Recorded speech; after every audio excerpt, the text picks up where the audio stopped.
Golden prime stories. ఉభయ గోదావరి జిల్లాలోని ఒక లంక గ్రామం. ఆ ఊళ్ళో సూరిబాబు అనే ఒక పేద కౌలు రైతు ఉండేవాడు.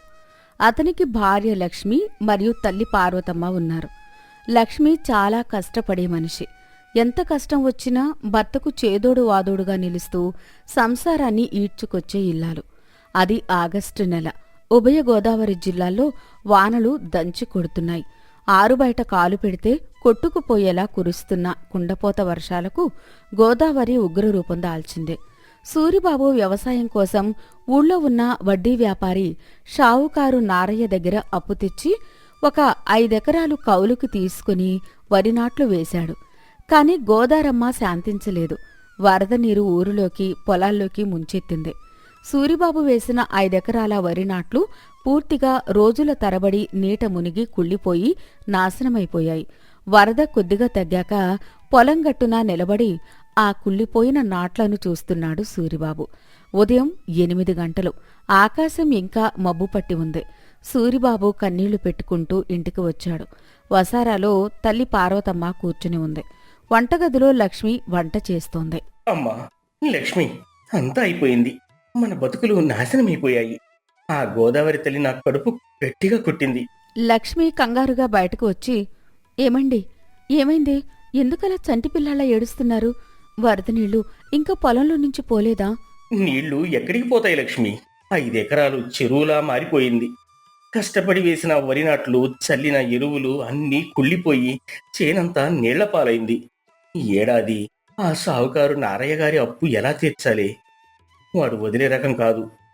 ఏంటండి అలా మాట్లాడతారు? ఆడదానిలా మీరేడుస్తుంటే చూసి తట్టుకోలేకపోతున్నాను.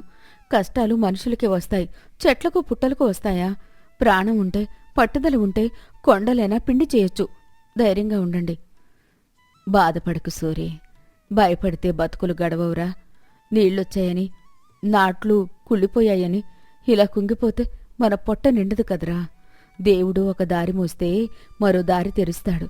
ఏదో ఒక దారి ఆలోచించాలి. ముందైతే ఆ నారయ్యగాడికి దండం పెట్టి కొంత సమయం అడుగు. తల్లి భార్య ధైర్యం చెప్పినా సూరిబాబు మనసు కుదుట పడలేదు. నారయ్య వడ్డీలు అడగడానికి వస్తే ఎలా తప్పించుకోవాలో అర్థం కాలేదు. అనుకున్నట్లుగానే మరుసటి రోజు ఉదయాన్నే నారయ్య సూరిబాబు ఇంటి ముందు వాలిపోయాడు. నారయ్య ఇంటి బయట వీధిలో అందరికీ వినపడేలా గట్టిగా అరుస్తున్నాడు. సూరిబాబు నిలబడి ఉన్నాడు. యారా సూరిబాబు, పొలం పనుల్లో పెద్ద జమీందారులా బిజీగా ఉన్నట్లున్నావు. వరదొచ్చి వరి నాట్లు కుళ్ళిపోయాయని ఊరంతా డప్పు కొడుతున్నావు కదా. నా దగ్గర తీసుకున్న 20,000 రూపాయల అప్పు మాటేమిటి? దానికి వడ్డీ, చక్ర వడ్డీ కూడా పెరిగింది, గుర్తుందా? అయ్యా నారయ్య గారు, గోదారమ్మ పగబట్టి పంటంతా ముంచేసిందయ్యా. నాకు దయచేసి ఇంకో 6 నెలల గడువు ఇవ్వండి. కూలీ పనులకెళ్ళైనా మీ అప్పు తీరుస్తాను. గడువా? నీ ముఖానికి గడువు ఒకట? నీ ఏడుపు కబుర్లు వినడానికి నేనెక్కడికి రాలేదు. నేను వ్యాపారిని. నా అప్పు నాకు ముట్టాలి. వానొస్తే నాకేంటి, వరదొస్తే నాకేంటి? రేపటిలోగా వడ్డీ అయినా కట్టాలి. నా అప్పు తీర్చకపోతే నీ ఇంట్లో సామాన్లని లాక్కెళ్ళిపోతా. అప్పటికీ సరిపోకపోతే నీ పెళ్ల మెడలో ఉన్న తాళిబొట్టు తీసి నా దగ్గర తాకట్టు పెట్టు. అంతేగాని గడువులు అడగకో. ఆ మాటలకు సూరిబాబు గుండె రగిలిపోయింది. కాని అప్పులు వాడి ముందు తల దించుకోక తప్పలేదు. లక్ష్మి లోపల నిలబడి అవమానంతో కన్నీళ్లు పెట్టుకుంది. నారయ్య విసురుగా వెళ్ళిపోయాడు. సరిగ్గా అలాంటి సమయంలో కూరగాయల బుట్ట నెత్తిమీద పెట్టుకుని ఊరిలోకి అమ్ముకోడానికి వస్తున్న సూరిబాబు మిత్రుడు మల్లయ్య అక్కడికి వచ్చాడు. జరిగిన విషయమంతా లక్ష్మి ద్వారా తెలుసుకున్నాడు. ఒరే సూరి, ఆ నారయ్యగాడి మాటలు పట్టించుకోకు. వాడు పేదవాళ్ల రక్తం తాగి జలగా ఇలా ఏడుస్తూ కూర్చుంటే ఏం లాభంరా? వాడు రేపు మళ్ళీ వచ్చి నీ పరువు తీస్తాడు. దానికి ఒక మార్గం ఉంది. ఏ మార్గం రా మల్లయ్య? నా దగ్గర చెల్లిగవ్వలేదు. మన ఊరి పెద్ద దిక్కు అయిన అన్నపూర్ణమ్మ గారి దగ్గరికి వెళ్ళురా. ఆవిడ చాలా దయగల తల్లి. ఆమె ఊరి ప్రజల కష్టాలను అర్థం చేసుకునే మంచి మనిషి. నేను కూరగాయలు పట్టుకెళ్ళినప్పుడు ఎందరో పేదలకు ఆమె సాయం చేయడం నా కళ్ళారా చూశాను. నువ్వు వెళ్ళి నీ కష్టం ఏంటో చెప్పుకో. ఖచ్చితంగా ఆవిడ సాయం చేస్తుంది. నేను కూడా నీతో వస్తాను. మల్లయ్య సలహాతో సూరిబాబు నేరుగా అన్నపూర్ణమ్మ గారి ఇంటికి వెళ్ళాడు. ఆవిడ ఊరి జనాలతో మాట్లాడుతోంది. సూరిబాబు భయపడుతూనే ఆమె దగ్గరకు వెళ్లి దండం పెట్టి, వానల వల్ల పొలం మునిగిపోవడం, నారయ్య పెడుతున్న బాధలు అన్నీ ఏకరువు పెట్టాడు. కంగారు పడకు సూరిబాబు, ఈ వరదలకి లంక గ్రామాలన్నీ ఆగమైపోయాయి. ప్రకృతి పగబడితే మనిషి ఏం చేస్తాడు నాయనా? కష్టాలు మనుషులకే వస్తాయి. ఆ షావుకారు నారయ్య మనిషి కాదు, వాడికి డబ్బే లోకం. వాడి మాటలకి నువ్వు భయపడితే వాడు నిన్ను మరింత తొక్కేస్తాడు. ధైర్యం తెచ్చుకొని మళ్ళీ పొలం పనులు మొదలుపెట్టు. అమ్మగారు, చేతిలో చిల్లిగవ్వలేదు. పొలంలో మోకాళ్ళలోతు నీళ్లు.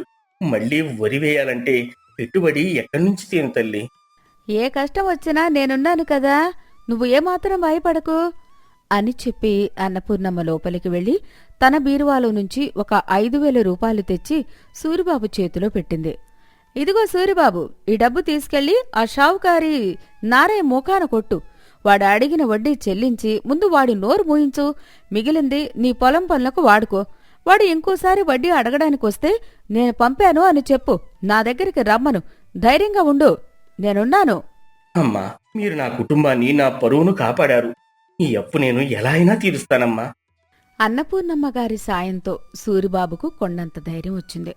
నేరుగా నారయ్య దగ్గరికి వెళ్లి వడ్డీ డబ్బులు చెల్లించి వాడి గొంతు మూయించాడు. ఆనందంగా ఇంటికి వెళ్లి తల్లికి, భార్య లక్ష్మికి ఆ డబ్బు, అన్నపూర్ణమ్మ గారి మంచి మనసు గురించి చెప్పాడు. చూసావారా, మనం అనాథులం కాదు. ఆ అన్నపూర్ణమ్మ గారి రూపంలో సాక్షాత్తు ఆ దేవుడే దిగివచ్చి మనకు సాయం చేశాడు. వాళ్ల రుణం మనం మర్చిపోకూడదు.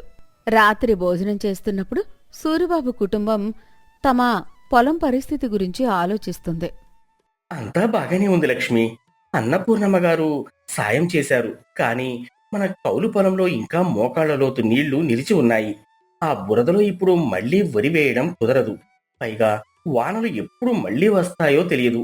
ఏం పంట వేయాలో నాకైతే బుర్ర పని చేయట్లేదు. లక్ష్మి కొద్దిసేపు ఆలోచించి ఉత్సాహంగా, ఏమండి, మన పొలంలో ఇప్పుడు మోకాళ్లలోతు నీళ్లు నిలిచి ఉన్నాయి కదా, అందులో వరి పండదు. నిజమే, కాని ఆ నీళ్లలోనే బతికే చామదుంప సాగు చేద్దాం. చామదుంపకు నీరు నిలిచి ఉన్నా పర్వాలేదు. అది నీళ్లలోనే, బురదలో బాగా ఊరుతుంది. పైగా ఇప్పుడు ఎవరూ చామదుంప వేయలేదు కాబట్టి మార్కెట్లో దానికి మంచి ధర వస్తుంది. కోడలి చెప్పింది అక్షరాల నిజం బాబూ. మా చిన్నప్పుడు ఇలాగే ముంపు పొలాల్లో చామదుంప వేసేవాళ్లం. అదే చేద్దాంరా. భలే ఐడియా చెప్పేవి లక్ష్మి. రేపే వెళ్ళి చామదుంప విత్తనాలు పట్టుకొస్తాను. భార్య తల్లి మాట విని సూరిబాబు వెంటనే పట్నం వెళ్లి మంచి చామదుంపలు తెచ్చి ఆ నీటి పొలంలో నాటాడు. లక్ష్మి కూడా భర్తతో కలిసి ఎండనక వాననక పొలంలో కష్టపడింది. చామదుంప మొక్కలు చాలా త్వరగా ఎదుగుతాయి. రోజులు గడిచాయి. 2 నెలలు తిరిగేసరికి ఆ చామదుంప మొక్కలు ఏపుగా పెరిగి పొలమంతా పెద్ద పెద్ద ఆకులతో ఆకుపచ్చని తివాచీ పరిచినట్లు కళకళలాడుతోంది. ఒకరోజు సాయంత్రం సూర్యుడు అస్తమిస్తున్నాడు. సూరిబాబు, లక్ష్మి ఇద్దరూ పొలం గట్టున నిలబడి తమ కష్టాన్ని చూసి మురిసిపోతున్నారు. చామదుంప ఆకులు గాలికి ఆడుతున్నాయి. అకస్మాత్తుగా చామదుంప మొక్కల మధ్య నిలిచి ఉన్న నీటిలో ఏదో బలంగా కదులుతున్నట్లు అలలు వచ్చాయి. నీళ్లు చప్చప్మనే శబ్దం చేస్తున్నాయి. ఏమండి, అటు చూడండి, ఆ నీళ్లలో ఏంటో కదులుతోంది. ఏమైనా పాములో ఏంటో. పాములు కాదే లక్ష్మి, ఉండు, లోపలికి వెళ్ళి చూస్తాను. సూరిబాబు మెల్లగా దిగి చామదుంప ఆకులను పక్కకు జరిపి చూశాడు. వాడి కళ్ళు వాడే నమ్మలేకపోయాడు. ఆనందంతో వాడి నోట మాట రాలేదు. లక్ష్మి, ఇటు రావే త్వరగా. అదిగో చూడు, పాములు కాదు, చేపలు. మన పొలంలో చేపలు ఈదుతున్నాయి. అమ్మ బాబోయ్, ఏంటండి ఇవి? కొర్రమీనులు, రవ్వలు, బొచ్చెలు ఇవి మన పొలంలోకి ఎక్కడి నుంచి వచ్చాయి? ఇదంతా దేవుడి మాయలో ఉందే. అవును, అదొక ప్రకృతి మాయ. గోదావరికి భయంకరమైన వరద వచ్చినప్పుడు నది నుండి కొట్టుకొచ్చిన వేలాది చేప పిల్లలు సూరిబాబు పల్లెపు పొలంలోకి వచ్చాయి. వరద తగ్గినప్పుడు నీరు వెనక్కి పోక పొలంలోనే నిలిచిపోవడంతో ఆ చేపలన్నీ అక్కడే ఉండిపోయాయి. 2 నెలలుగా ఆ నీటిలోనే పెరిగి పెద్దవయ్యాయి. సూరిబాబు వెంటనే పరుగున వెళ్లి ఆ ఊరిలో చేపల పెంపకంలో దిట్ట అయిన తన మిత్రుడు సత్తిబాబును తీసుకుని వచ్చాడు. ఒరేయ్ సత్యబాబు, చూసావారా నా చామదుంపల చేనులో ఈ చేపలు ఎలా తుళ్ళుతున్నాయో? ఇవి బతుకుతాయా? వీటికి ఏమైనా రోగం వస్తుందా? సత్తిబాబు చేపలను చూసి, ఒరే సూరి, నీకు ఆ గోదావరి తల్లి పచ్చల హారం వేసింది. దీన్నే వ్యవసాయ పరిభాషలో మిశ్రమ వ్యవసాయం అంటారు. ఒకే పొలంలో 2 పంటలు పండటం అన్నమాట. అంటే వీటికి నేను మేత వేయాలా సత్యబాబు? అస్సలు అవసరం లేదు. ఆ జామదుంపల ఆకుల వల్ల నీటికి ఎండ పడకుండా మంచి నీడ ఉంటుంది. ఆ మొక్కల వేర్ల దగ్గర బురదలో పుట్టే పురుగులు, శేవలాలు ఈ చేపలకు సహజమైన మంచి ఆహారం. అందుకే ఇవి ఎంతగా లావుగా, ఆరోగ్యంగా పెరిగాయి. నువ్వు వీటికి వేరే మేత వేయక్కర్లేదు. అవే పెరుగుతాయి. నువ్వు చేయాల్సిందల్లా ఆ పొలం కట్టలు కాస్త ఎత్తు చేసుకో చాలు. ఈ చామదుంపల పంటతో పాటే నీకు ఈ చేపలు కూడా లక్షల ఆదాయం తెచ్చిపెడతాయి చూడు. సత్యబాబు మాటలు వినగానే సూరిబాబు లక్ష్మీల ఆనందానికి అవధులు లేవు. తాము కష్టపడి వేసిన చామదుంపలకు తోడుగా ప్రకృతి ఉచితంగా ఇచ్చిన చేపల పంట వారి పాలిట వరంగా మారింది. సూరిబాబు వెంటనే పొలం గట్టులు పెంచి ఎవరూ దొంగిలించకుండా రాత్రింబవళ్లు కాపలా కాశాడు. లక్ష్మి అతనికి అన్నం తీసుకెళ్లి తోడుగా ఉండేది. కొద్ది నెలలకు చామదుంపల పంట చేతికి వచ్చింది. అద్భుతమైన దిగుబడి. బస్తాలకు బస్తాలు నిండాయి. మరోవైపు పొలంలో పెరిగిన తాజా గోదావరి చేపలు, కొర్రమీనులు, రవ్వలను వలవేసి పట్టించాడు. ఆ సహజ వాతావరణంలో పెరిగిన చేపలకు రాజమండ్రి మార్కెట్లో విపరీతమైన గిరాకీ వచ్చింది. సూరిబాబు, లక్ష్మి ఆ చామదుంపలు, చేపలు అమ్మి కేవలం 2 నెలల వ్యవధిలోనే 2 చేతులా డబ్బు సంపాదించారు. వారు ఊహించని దానికంటే 10 లాభం వచ్చింది. తన చేతికి డబ్బు రాగానే సూరిబాబు ముందుగా ఒక పని చేశాడు. తన భార్య లక్ష్మిని తీసుకుని గర్వంతో విర్రవీగే ఆ షావుకారు నారయ్య ఇంటికి వెళ్లాడు. సూరిబాబు ఇప్పుడు భయపడుతున్న రైతు కాదు, ఒక ఆత్మవిశ్వాసంతో ఉన్న రైతు. షావుకారు నారయ్య కూర్చొని ఉన్నాడు. షావుకారుకి తాను తీసుకున్న అసలు, వడ్డీ, డబ్బులు మొత్తం తీర్చి, ఇదిగో నారయ్య గారు, లెక్క చూసుకోండి. నేను తీసుకున్న అసలు, మీరు వేసిన వడ్డీ, చక్కెర వడ్డీ అన్నీ ఇందులో ఉన్నాయి. నా పత్రాలు నాకు ఇచ్చేయండి. ఏంటి సూరిబాబు, ఇదంతా నీకెక్కడిది? నీ పొలం మునిగిపోయి నాశనమైందని ఊరంతా అనుకుంటున్నారే. పొలం మునిగిపోయినా మా కష్టం మునిగిపోలేదు షావుకారు గారు. పగబడితే పంట పోయింది. అదే గోదారమ్మ మా కష్టాన్ని చూసి కరుణిస్తే చేపల పంట ఇచ్చింది. ఇక మీ అప్పుల గోల మాకు లేదు. మా పత్రాలు మాకిచ్చేయండి. షావుకారు నారయ్య ముఖం అవమానంతో చిన్నబోయింది. ఏమీ మాట్లాడలేక పత్రాలు తిరిగి ఇచ్చేశాడు. ఆ తర్వాత సూరిబాబు, లక్ష్మి నేరుగా అన్నపూర్ణమ్మ గారి లోగిలికి వెళ్లారు. దంపతులిద్దరూ వెళ్లి ఆమె పాదాలకు నమస్కారం చేసి ఆమె ఇచ్చిన 5,000 రూపాయలను తిరిగి ఇచ్చారు. ఏంటి సూరిబాబు, ఇన్ని డబ్బులు ఎక్కడి నుంచి వచ్చాయి నాయనా? పంట పండిందా? అమ్మా, ఆ రోజు మీరు ఆపదలో ఆదుకోకపోతే, మాకు ఈ 5,000 అప్పు ఇవ్వకపోతే, ఈరోజు మేము ఆ షావుకారు కాళ్ల కింద నలిగిపోయి ఊరొదిలి వెళ్ళిపోయేవాళ్లం. మీ దయవల్ల మాకు ధైర్యం వచ్చింది. మా చామదుంపల పొలంలో గోదారమ్మ దయవల్ల చేపల పంట పండిందమ్మా.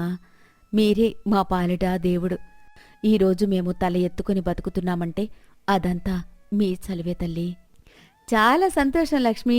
నా సాయం కంటే మీ తెలివితేటలు, నీ భర్త కష్టం మిమ్మల్ని కాపాడాయి. ప్రకృతి ఎప్పుడూ కష్టపడేవాడి కడుపు మార్చదు. మీరు ఇలాగే పచ్చగా 100 కాలాలు కలిసిమెలిసి బతకాలి. ఆ పల్లెటూరులో సూరిబాబు, లక్ష్మి తమ కష్టంతో పైకి వచ్చి అందరికీ ఆదర్శంగా నిలిచారు. పాత పూరి గుడిసె స్థానంలో ఒక మంచి పక్కా ఇల్లు కట్టుకున్నారు. తాము పడిన కష్టాన్ని మర్చిపోకుండా ఎప్పుడూ పేదవాళ్లకు సాయం చేసేవారు. కొత్త ఇంట్లోకి వెళ్లిన సూరిబాబు తన కష్టకాలంలో అండగా నిలబడ్డ అన్నపూర్ణమ్మ గారిని, మిత్రులు మల్లయ్య, సత్యబాబులను ఇంటికి పిలిచాడు. లక్ష్మి అద్భుతంగా వండిన వేడివేడి చామదుంపల పులుసు, కొర్రమేను ఇగురు, బొచ్చచేపల పులుసుతో అందరికీ స్వయంగా వడ్డించి కడుపు నిండా విందు భోజనం పెట్టాడు. అందరూ ఆనందంగా భోజనాలు చేశారు. ఆ ఇల్లు నవ్వులతో, గుమగుమలతో నిండిపోయింది. గోదావరి తీరంలోని నరసాపురం అనే పల్లెటూరు. ఆ ఊరి మధ్యలో సీనయ్య పూటకోళ్ల హోటల్ ఉండేది. సీనయ్యకు డబ్బంటే ప్రాణం. పరమ పిసినారి. జనాన్ని మోసం చేసి లాభాలు గడించాలని అత్యాశపరుడు. ఆ హోటల్లో హరి అనే ఒక కుర్రాడు వంటవాడిగా పనిచేసేవాడు. వాడు వండితే మట్టి కూడా అమృతుల్లా మారిపోతుంది. హరి వంట రుచి వల్లే ఆ హోటల్కు అంత గిరాకీ. కాని సీనయ్య మాత్రం హరిని ఒక బానిసలా వాడుకుంటూ పాడైపోయిన సరుకులతో వంటలు చేయిస్తూ జనాల్ని మోసం చేసేవాడు. ఉదయం సూర్యుడు ఇంకా పూర్తిగా ఉదయించలేదు. సీనయ్య హోటల్ వంటగదిలో అప్పటికే మంటలు వెలుగుతున్నాయి. రిపీట్. హరి ఇడ్లీ దోశ పిండి రుబ్బుతున్నాడు. సీనయ్య వంటగదిలోకి వచ్చాడు. ఒరే హరి, ఆ చట్నీ ఏంట్రా ఇంత గట్టిగా రుబ్బావు? పల్లికాయలు పచ్చిమిర్చి ఏమైనా మన ఇంట్లో కాస్తున్నాయండి ఏంటి? అంత చిక్కగా చేస్తే మనకు గిట్టుబాటు ఎలా అవుతుందిరా సన్నాసి? అయ్యా సేనయ్య గారు, వాళ్ళు డబ్బులు ఇచ్చి కదా తింటున్నారు. కాస్త రుచిగా ఉంటేనే కదా మళ్ళీ మళ్ళీ వస్తారు. నువ్వు నోరు ముయ్. జనాలు రుచి చూసి రారురా, నా హోటల్ బోర్డు చూసి వస్తారు. చట్నీ అంటే జారుతూ నీడలా ఉంటేనే దోశ గొంతులోంచి కిందకు జారుతుంది. అప్పుడే సేనయ్య కన్ను పక్కన ఒక మూతపెట్టి ఉన్న మట్టికుండ మీద పడింది. అందులో నిన్న రుబ్బిన పాత దోశపిండి ఉంది. అది బాగా పులిసిపోయి పుల్లటి వాసన వస్తుంది. ఒరేయ్, ఈ పిండి నిన్నటిదే కదా, ఎందుకు మూలక పెట్టావు? అయ్యా, అది బాగా పులిసిపోయి పాడైపోయిందయ్యా. ఆ వాసన చూడండి, ముక్కు పగిలిపోతుంది. ఆ పిండితో దోశలు చేస్తే జనాల కడుపులు పాడవుతాయి. అందుకే ఈరోజు కొత్తగా పిండి రుబ్బాను. ఓహో, జనాల కడుపులు పాడవుతాయని నా గల్లా పెట్ట పాడు చేస్తావారా వెధవా? అది పాడైపోవటం ఏంట్రా? పులిస్తేనే దోశ ఎర్రగా కరకరలాడుతూ వస్తుంది. ఈరోజు పిండి నిన్నటి పిండి రెండూ కలిపి వండు, అర్థమైందా? అది కాదు అయ్యా, ఎవరైనా తిడితే నా పేరు చెప్పు, వాడి నోరు నేను మూయిస్తాను. గత్యంతరం లేక హరి ఆ పులిసిపోయిన పిండితోనే దోశలు వేసి జనాలకు వడ్డిస్తున్నాడు. ఆ పుల్లటి వాసనకు పుల్లటి రుచికి జనాల ముఖాలు అష్టవంకర్లు తిప్పుకుంటున్నారు. చీచీ, ఏంటయ్యా సీనయ్య ఇది? ఈ దోశ ఏంటి చింతపండు పులుసులో నానబెట్టినట్లు ఇంత పుల్లగా చచ్చిపోయిందేంటి? పిండి ఎన్నాళ్ళ క్రితం రుబ్బావయ్యా? అదేంటి సూరి అలా అంటావు? అది పులుపు కాదురా. ఈరోజు మా హరిగాడు ప్రత్యేకంగా నిమ్మకాయ దోశ వేశాడు. పట్నంలో ఇప్పుడు ఇదే ఫేమస్. మీ పల్లెటూరి నాలుకలకు ఆ కొత్త రుచి అర్థం కాక అలా అంటున్నావు. తిను, ఒంటికి చలువ చేస్తుంది. ఏమో సేనయ్య, ఈ చట్నీ చూస్తే అచ్చం గోదావరి నీడలా పలచగా ఉంది. అబ్బో, రూపాయికి 6 అట్లు కావాలి, పైగా అందులో చిక్కటి చట్నీ కావాలా మీకు? తింటే తినండి, లేదంటే డబ్బులు ఇచ్చి మీ దారిని మీరు పొండి. జనాలు తిట్టుకుంటూనే డబ్బులిచ్చి వెళ్ళిపోతారు. సీనయ్య ఆ డబ్బులు గల్లాపెట్టెలో వేసుకుని ఆహాహా, ఈ పులిసిన పిండితో 10 రూపాయల లాభం వచ్చింది అని మురిసిపోతుంటాడు. అలా సీనయ్య మోసాలతో హోటల్ నడిపిస్తూ డబ్బులు గడిస్తున్నాడు. ఒకరోజు రాత్రి హరి ఇంటికి వెళ్లేసరికి వాడి తల్లి కాంతమ్మ జ్వరంతో మంచాన పడి వణికిపోతుంది. అమ్మా, ఏమైందమ్మా నీకు? ఒళ్ళు ఇలా కాలిపోతుంది. నేను పొద్దున వెళ్ళేటప్పుడు బాగానే ఉన్నావు కదా? ఏం లేదురా హరి, ఉదయం పనులకెళ్ళినప్పుడు వానలో తడిశాన్రా. సాయంత్రానికి జ్వరం ముదిరిపోయింది. అమ్మా, నేను ఇప్పుడే వెళ్ళి వైద్యుని తీసుకువస్తాను. ఆయన మందు ఇస్తే తగ్గిపోతుంది. వద్దురా నాయనా, వైద్యుడికి ఇవ్వడానికి మన దగ్గర దమ్మిడి లేదు. నిన్ననే ఆ కిరాణా కొట్టు బాకీ కట్టేశాం. చేతిలో చిల్లిగవ్వ కూడా లేదు. రేపటికల్లా తగ్గిపోతుందిలే. లేదు అమ్మా, నువ్వు ఇలా బాధపడుతుంటే నేను చూడలేను. రేపు మా సీనయ్య గారిని బతిమలాడి ఒక 20 రూపాయలు అప్పుగా తీసుకువస్తాను. నీకు వైద్యం చేయిస్తాను. మరుసటి రోజు ఉదయాన్నే హరి వంట పనులన్నీ ముగించుకుని భయపడుతూ చేతులు కట్టుకుని సీనయ్య దగ్గరికి వస్తాడు. అయ్యా సీనయ్య గారు. ఏంట్రా, వంట అయిపోయిందా? ఈరోజు పప్పులో సగం నీళ్లు పోసావు కదా? అంతా మీరు చెప్పినట్లే చేశానయ్యా, కానీ నాకొక చిన్న సాయం. మా అమ్మకు రాత్రి నుంచి విపరీతమైన జ్వరం, మందులు తేవాలి. నా దగ్గర చిల్లిగవ్వలేదయ్యా. మీరు దయచేసి ఒక 20 రూపాయలు అప్పుగా ఇస్తే మీ రుణం ఈ జన్మలో తీర్చుకోను. ఏంటి, 20 రూపాయలా? ఊరి నీ దుంపదేగా, ఎవరైనా 10 పైసలు అడుగుతారు, పావలా అడుగుతారు. ఏకంగా 20 రూపాయలు అడుగుతున్నావా? నాకేమైనా చెట్టు కాస్తున్నాయా ఏంటి డబ్బులు? అయ్యా, నా తల్లి ప్రాణాలు గాల్లో కలిసిపోయేలా ఉన్నాయ్యా. మీరు కాదనకండి. నాకు వచ్చే జీతంలో నుంచి నెలకు 5 రూపాయల చొప్పున కోసుకోండి అయ్యా, దయచేసి కాదనకండి. సరే సరే, ఏడవకు. నీకెలాగూ డబ్బులు అవసరం, నాకెలాగూ జాలి ఎక్కువ. ఇదిగో ఈ 20 రూపాయలు తీసుకో. కానీ గుర్తుపెట్టుకో, ఇది ఉచితంగా ఇవ్వడం లేదు, అప్పుగా ఇస్తున్నాను. ఈ అప్పుకు వడ్డీ కూడా పడుతుంది. మర్చిపోకుండా రేపు ఉదయాన్నే పనులోకి వచ్చేయాలి. మీరు దేవుడయ్యా సేనయ్య గారు, మీరు చేసిన ఈ సాయం నేను ఎప్పటికీ మర్చిపోను. హరి ఆ డబ్బు తీసుకుని వెళ్లి తల్లికి మందులిప్పించాడు. 5-6 రోజులకు కాంతమ్మ కోలుకుంది. కాని సీనయ్య తన అసలు బుద్ధిని ఆ నెలాఖరును చూపించాడు. నెలాఖరు వచ్చింది. జీతం ఇచ్చే రోజు. హరి ఆనందంగా ఎదురుచూస్తున్నాడు. సీనయ్య ఒక కాగితం మీద లెక్కలు వేస్తూ పక్కపక్క నవ్వుకుంటున్నాడు. ఒరే హరి, ఇదిగో పట్టుకో ఈ నీ నెల జీతం అని చెప్పి హరి చేతిలో ఒక ఖాళీ కాగితం పెడతాడు. 1 రూపాయి కూడా ఇవ్వడు. అయ్యా, ఇదేంటయ్యా, డబ్బులు ఇవ్వకుండా ఈ కాగితం ఇచ్చారేంటి? అదే నీ జీతం, లెక్కల కాగితంరా. నీ జీతం 50 రూపాయలు, అవునా? అవునయ్యా. అందులో మొన్న నీ అమ్మ జ్వరానికి నా దగ్గర 20 రూపాయలు అప్పు తీసుకున్నావు, అవునా? అవునయ్యా, కానీ దాన్ని నెలకు 5 రూపాయలు చొప్పున కట్ చేసుకోమన్నాను కదయ్యా. నీ ఇష్టం వచ్చినట్లు లెక్కలు వేయడానికి ఇది నీ దుకాణమా, నా దుకాణమా? నా డబ్బు నాకు ఒకేసారి తిరిగి రావాలి. నీకు ఇచ్చిన 20 రూపాయలకు వడ్డీ 10 రూపాయలు. నువ్వు మొన్న ప్రజల ఆరోగ్యం మీద ఉన్న ప్రేమతో పడేసిన దోశల పిండి నష్టం ఇంకో 10 రూపాయలు. నువ్వు రోజు మధ్యాహ్నం నా హోటల్లో తినే భోజనం ఖర్చు ఇంకో 10 రూపాయలు. మొత్తం కలిపి 50 రూపాయలు సరిపోయింది. నీ జీతం 0. ఇక వెళ్ళు. అయ్యా దొరగారు, ఎంత దారుణమయ్యా ఇది. పగలు రాత్రి అనకుండా అగ్గి ముందు నిలబడి వంటలు చేసి పెడుతున్నానయ్యా. నెలంతా కష్టపడితే ఈరోజు చేతిలో 1 రూపాయి కూడా పెట్టకపోతే నా ముసలి తల్లికి నేను అన్నం ఎలా పెట్టాలయ్యా? రేపు నా ఇంట్లో పొయ్యి వెలగదయ్యా. దయచేసి 2 రూపాయలైనా ఇవ్వండి బాబు, మీ కాళ్ళు పట్టుకుంటాను. పోరా దరిద్రుడా, అప్పు తీసుకున్నప్పుడు గుర్తులేదా ఈ బాధ?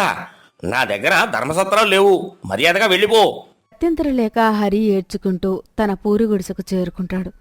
కాంతమ్మ కొడుకు తెచ్చే సరుకుల కోసం ఆశగా ఎదురుచూస్తోంది.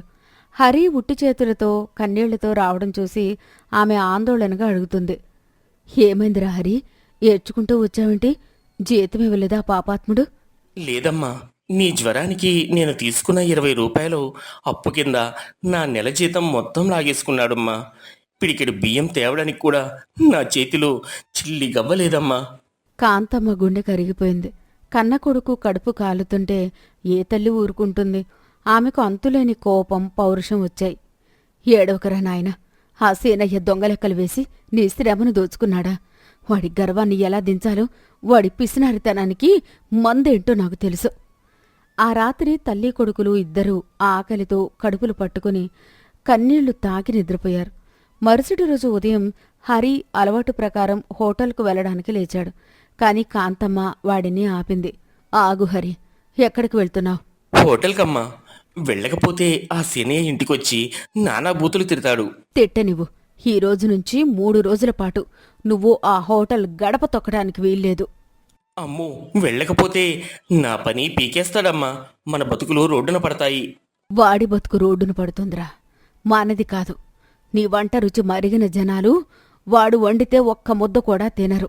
అప్పుడు వాడి హోటల్ మూతపడ్డం ఖాయం. అప్పుడు వాడే నీ కాళ్ల దగ్గరకొస్తాడు. నువ్వు లోపలికి వెళ్ళి పడుకో. వాడు వస్తే నేను చూసుకుంటాను. తల్లి మాట కాదనలేక హరి వెళ్లకుండా ఇంట్లోనే ఉండిపోతాడు. సీనయ్య గల్లాపెట్టె దగ్గర కూర్చుని గడియారం చూసుకుంటున్నాడు. 7 గంటలవుతోంది. బయట జనాలు వచ్చి టిఫిన్ కోసం కూర్చున్నారు. కాని వంటగదిలో మంట వెలగలేదు. హరి రాలేదు. ఏంట్రా వీడు ఇంకా రాలేదు? సమయం మించిపోతుంది. జనాలు అరుస్తున్నారు. 1 నెల జీతం కట్ చేశానని నా మీద అలిగాడా ఏంటి? వాడొస్తే వాడికి నా చేతిలో చావు మూడినట్లే అని 8 గంటలైనా హరి రాకపోయేసరికి జనాలు అరుస్తుండడంతో గత్యంతరం లేక సీనయ్య స్వయంగా వంటగదిలోకి దిగాడు. ఇందులో ఏముంది? పెద్ద బ్రహ్మ విద్య. బియ్యం పప్పు రుబ్బేసి దోశలు పోయడమేగా. వాడు లేకపోతే హోటల్ ఆగిపోతుందా ఏంటి? చూపిస్తానా సత్తా. సీనయ్య కిలాడీ వ్యాపారి కాని వంట ఏమాత్రం రాదు. కంగారులో మంట ఎక్కువగా పెట్టి దోశలు పోశాడు. అవి కాస్తా మాడి మసిబొగ్గుల్లా తయారయ్యాయి. చట్నీలో పల్లీలు వేయడం మర్చిపోయి ఉత్త నీళ్లు, కారం కలిపి గిన్నెలో వేశాడు. వాటిని తీసుకెళ్లి జనాలకు వడ్డించాడు. ఆ మాడిపోయిన దోశను నోట్లో పెట్టుకోగానే ముఖాల్న ఉమ్మేశారు. చీచీ, ఏంటయ్యా సేనయ్యా ఇది? ఇదేం మడ్డురా? దీనికి తోడు ఈ చట్నీ ఏంటయ్యా? పచ్చి కారం నీళ్లలో కలిపి పోసినట్లున్నావు. మా ప్రాణాలు తీస్తావా ఏంటి? అవునయ్యా, ఆ హరిగోడు వండితే అమృతంలో ఉంటుంది. వాడేడి వాళ్ళ వాడి చేతి వంట కోసం వస్తే నువ్వు ఈ మాడిన రబ్బరొట్లు పెడుతున్నావు. నీ హోటల్కి దండవరా బాబు, ఇక జన్మలో రావు నీవు. జనాలంతా సీనయ్య ముఖం మీదే తిట్టిపోసి పైసా కూడా ఇవ్వకుండా ఎంగిలి చేతులతో వెళ్ళిపోయారు. ఆ ఒక్కరోజు ఉదయం పూటే సీనయ్యకు 20 రూపాయల నష్టం వచ్చింది. అలా మొదటి రోజు గడిచింది. సీనయ్య అహంకారం అడ్డువచ్చి హరి ఇంటికి వెళ్లలేదు. రేపు నేనే బ్రహ్మాండంగా వండుతాను అనుకున్నాడు. కాని రెండవ రోజు కూడా వంట అట్టర్ ఫ్లాప్ అయింది. జనాలెవరూ సీనయ్య చేతి వంట తినడానికి రాలేదు. మూడవ రోజుకల్లా హోటల్ పూర్తిగా మూతపడే పరిస్థితి వచ్చింది. 3 రోజుల్లో 100 రూపాయలకు పైగా నష్టం వచ్చింది. వాడు వండిన అన్నం అంతా పందులకు వేయాల్సి వచ్చింది. చివరకు సీనయ్యకు తత్వం బోధపడింది. హరి లేకపోతే తన హోటల్లో ఈగలు తోవుకోవడమే అని అహంకారం చంపుకొని పరుగు పరుగున హరి గుడిసె దగ్గరికి వచ్చాడు. సీనయ్య ముఖం చిన్నబుచ్చుకుని గుమ్మం బయట నిలబడి పిలుస్తాడు. హరి, ఒరే హరి, ఉన్నావా నాయనా? లోపల నుంచి కాంతమ్మ బయటికి వస్తుంది. హరి వెనకాల భయంగా నిలబడతాడు. ఏమయ్యా సేనయ్య గారు, ఈ పేదవాడి ఇంటిదాకా వచ్చారేంటి? ఇక్కడ వంట చేయడానికి ఎవరూ లేరు, వెళ్ళండి. నన్ను క్షమించు కాంతమ్మ. నా డబ్బు పిచ్చి, నా పిసినారితనం నా కళ్ళు మూసేశాయి. నీ కొడుకు లేకపోతే నా హోటల్ ఒక్క పూట కూడా నడవదని నాకు ఈ 3 రోజుల్లో తెలిసి వచ్చింది. నా వంట ఎవడూ తినడం లేదు. దయచేసి నీ కొడుకును రేపటి నుంచి పనికి పంపించు తల్లి. ఓహో, 20 రూపాయలు అప్పిస్తే నా కొడుకు నెల జీతం మొత్తం లాగేసుకున్న మీ బుద్ధి ఇంత త్వరగా మారుతుందని నేననుకోలేదయ్యా. నా కొడుకు పనికి రావాలంటే, వాడు మళ్ళీ గరిటె పట్టాలంటే నావి 3 షరతులున్నాయి. ఒప్పుకుంటేనే వాడు గడప దాటుతాడు. ఏవైనా ఒప్పుకుంటాను తల్లి, చెప్పు. మొదటిది, నా కొడుకు జీతం 50 రూపాయల నుంచి 100 రూపాయలకు పెంచాలి. రెండోది, వాడికి తీసుకున్న 20 రూపాయల అప్పు, అక్రమంగా లాక్కున్న జీతం ఇప్పుడే నా చేతిలో పెట్టాలి. మూడోది, అతి ముఖ్యమైనది, ఇంకెప్పుడూ ఆ పొలిసిపోయిన పిండితో కుళ్ళిన కూరగాయలతో జనాలకు వంట చేసి పెట్టకూడదు. ప్రతిరోజు తాజా సరుకులతోనే వంట చేయాలి. ఏమంటావ్? సీనయ్యకు జీతం డబుల్ అనగానే కడుపులో దేవేసినట్లయినా హోటల్ మూతబడ్డం కంటే ఇదే నయమని ఆలోచించాడు. పైగా హరిలాంటి నమ్మకమైన వంటవాడు 100 రూపాయలకైనా దొరకడని వాడికి తెలుసు. ఒప్పుకుంటున్నాను కాంతమ్మ, నీ షరతులన్నింటికీ ఒప్పుకుంటున్నాను. ఈ 50 రూపాయలు ఇప్పుడు తీసుకో అని చెప్పి డబ్బులు కాంతమ్మ చేతిలో పెడతాడు. హరి వైపు తిరిగి, హరి, నన్ను క్షమించరా. రేపటి నుంచి నువ్వే ఆ హోటల్కు యజమానివి. హరి సంతోషంగా తలూపుతాడు. మరుసటి రోజు ఉదయం నుంచి నర్సాపురంలో సీనయ్య హోటల్ మళ్లీ గుమగుమలతో కళకళలాడింది. తాజా సరుకులతో హరి చేసిన వంటలు జనాల్ని మళ్లీ హోటల్కి క్యూ కట్టేలా చేశాయి. సీనయ్య తన పిసినారితనాన్ని మోసాన్ని పూర్తిగా వదిలేసి నిజాయితీగా వ్యాపారం చేయడం మొదలుపెట్టాడు. కాంతమ్మ సమయస్ఫూర్తి వల్ల ఒక పేద కుటుంబం నిలబడింది. ఒక పిసినారికి బుద్ధి వచ్చింది. నీతి, ఇతరుల కష్టాన్ని దోచుకుని జనాలను మోసం చేసి సంపాదించిన డబ్బు ఎప్పటికీ నిలబడదు. ఎవరి నైపుణ్యాన్ని అయినా గుర్తించి తగిన గౌరవం ఇచ్చినప్పుడే ఏ వ్యాపారమైనా, ఏ మనిషైనా పైకి ఎదుగుతాడు.